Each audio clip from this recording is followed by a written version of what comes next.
जन सुनवाई हो रही है बीजेपी में और उसमें मालूम चल रहा है कि जनता कितनी ज़्यादा पीड़ित है। आम जनता की पीड़ा तो सारी हदें पार कर ही चुकी है, पर जो देश की रक्षा करते थे, जो देश की रक्षा करते हैं, उन सेना के लोगों की पीड़ाएं भी चरम सीमा पर है। और आज हम आपको ऐसा एक वाक़या बताने वाले हैं जहां सेना के सूबेदार पद से रिटायर हुए व्यक्ति का ये हाल हो रहा है कि कोई सुनवाई नहीं है और उनकी ज़मीन पर जिसने कब्ज़ा किया है उसका आरोप लग रहा है एक एमएलए पर, और फिर भी सुनवाई कितनी हुई है, क्या हुई है, इनसे पता करेंगे। पूरा मामला क्या है, आपका नाम क्या है और कैसे सब कुछ ये मामला हुआ, ये बताएं। मेरा नाम सूबेदार मेजर मेहर चंद जाट है। सिरमान में 2013 में सेना से रिटायर हुआ था। 30 साल की सर्विस के पैसे और गांव की ज़मीन बेच के मैंने ग्राम रूपपुरा, तहसील कोटली, जिला शाहपुरा में ज़मीन खरीदी थी। क्यों मैंने 2014 में नामांतरण खुला लिया, सब कुछ काम रजिस्ट्री सब कर ली थी। उसके बाद मेरी माताजी लकवाग्रस्त हो गई। मैं जयपुर में रह रहा था, तो मैंने बाद में क्या किया कि 2 कनीराम बंजारा और गोमा बंजारा को बटाई दे के आ गया। उसके बाद में मैंने जाके दोबारा, तो वो मेरे खेत अपने बताने लगे, तो मैंने उसको पत्थरगड़ी कराई एसडीएम कोटली द्वारा 31 जनवरी 2024 को।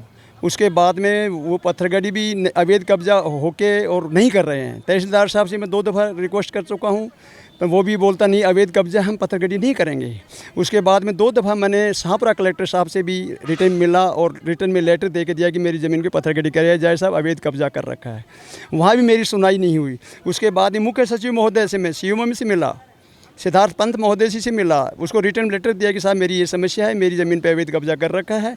और जहाजपुर का एमएलए श्री गोपीचंद मीणा, जो वर्तमान में एमएलए साहब हैं, वो भूमाफिया और गुंडों के साथ हैं। मेरी ज़मीन पे अवैध कब्जे में वो मदद कर रहे हैं, वो मेरी उसके साथ हैं। तो एक नेता ही एक भूमाफिया और गुंडों के साथ होगा। और एक मैं सेना में 30 साल सर्विस कराया, देश की 1 इंच ज़मीन नहीं देने दी। आज मैं अपनी ज़मीन के लिए दर की ठोकर खा रहा हूँ और मेरी कहीं भी सुनाई। मैं बीजेपी कार्यालय में आया और मेरे सारे कागज़ लगाए। मैंने 2 कलेक्टर को 2 दफ़ा दिया, मुख्य सचिव महोदय को दिया, एसडीएम कलेक्टर दिया, सब दिखाया। मेरी पहले तो मिलने नहीं दिया गया। फिर मैं जब बोला खाना का टाइम हो गया तो मैं हल्ला करने लगा, मैं इतने दिन से आया हूँ और एक मैं सैनिक हूँ, तो मेरे को नहीं मिलने दिया जा रहा। तो मैं हल्ला किया, तो बाद में मेरे को दोबारा मिलाया गया। जो अब राज्यसभा सांसद श्री गारसेम से उन्होंने देखा और साइड में रख के और मेरी वो रख दिया। अभी मेरी क्या है कि मेरी ये सोच रहा हूँ कि मैं मेरे 30 साल का पूरे पैसे और गाँव की ज़मीन, अब मेरी 4 लड़की 1 लड़के पालन पोषण के लिए मैंने ये ख़रीदा था कि मैं अच्छा पालन पोषण कर सकूं, परंतु आज भूमाफिया और गुंडों के साथ एक हमारा एमएलए महोदय साथ दे रहा है। मेरी ज़मीन की पत्थरगड़ी नहीं हो रही है और मैं दर बोलता है अवैध कब्जा है, हम पत्थरगड़ी नहीं कर सकते, ये तहसीलदार महोदय बोलते हैं।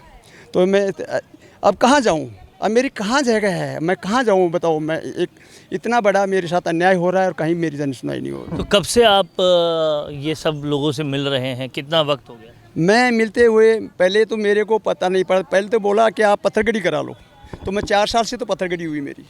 पत्थरगड़ी के बाद में पड़ा तो ये अवैध कब्जा, तो पटवारी और ये बोलते हैं, तहसीलदार बोलते हैं अवैध कब्जा हम पत्थरगड़ी नहीं करेंगे। और जो ज़मीन 3 ऐसे ही पड़ी थी, 3 खेत, उसमें पत्थरगड़ी की, परंतु वो ज़मीन जैसे मेरे 8 बीघा 14 बिस्वा थी, वहाँ मेरे को 3 बीघा और बोलते हैं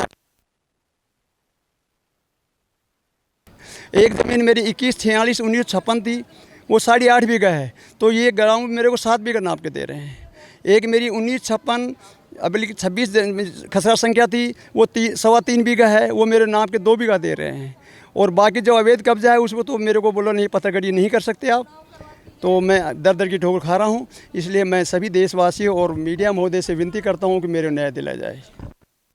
मिलने के बावजूद भी अभी भी कोई भी सुनवाई नहीं हो रही है। ये अगर एक सेना के शख्स के साथ हो रहा है, आम जनता के साथ क्या होता होगा। Camera person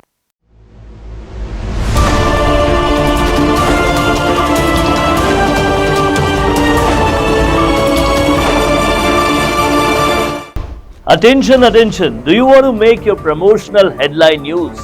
Introducing a game-changing service. I am Varun, your go-to actor for creating impactful promotional breaking news spokesperson video to engage your audience at maximum. I specialize in dynamic, attention-grabbing breaking news videos that deliver your message with images, videos, logos, dynamic backgrounds, and suitable attires. Whether it's a product launch, a special offer, or a brand announcement, all will be done according to your needs. But here's the best part. It's not just about the visuals.